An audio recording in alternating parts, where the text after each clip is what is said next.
Hello Internet. This will blow your mind if you still have some left. A few days ago, customer sent this 4090 for repair and a shocking discovery was made.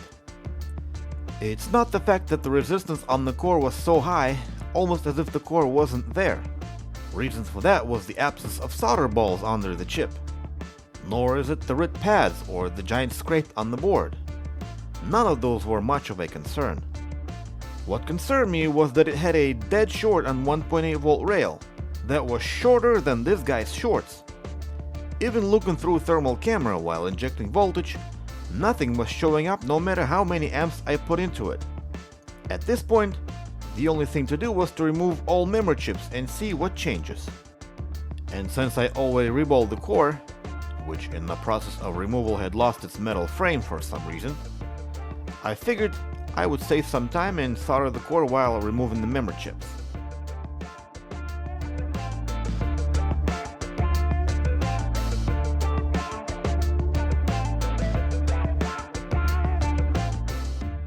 Once that was done, it appeared to me that there were two different types of solder under the memory chips for some reasons. And once I got it all cleaned up and began prepping the chips, I saw that two of them looked like they were 256 megabytes instead of 2 gigabytes. The top of these chips look flat compared to the real ones.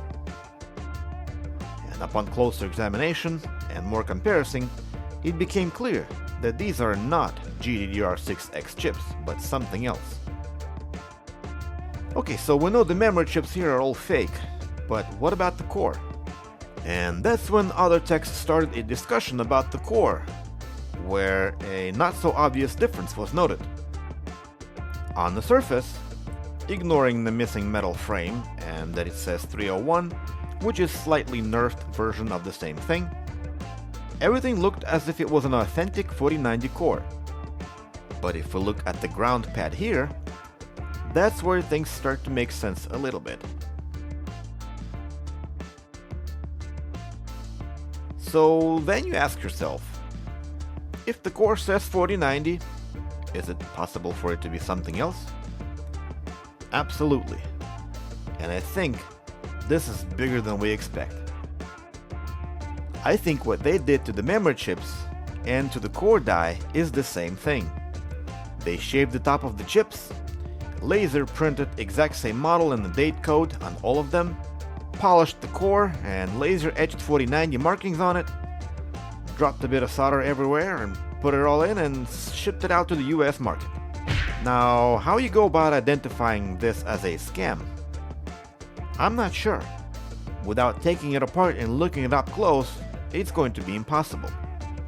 However, if you see that the heatsink is still covered with protective film, it's a good sign. With that said, stay safe, don't buy 4090s from Chinese guys. Goodbye.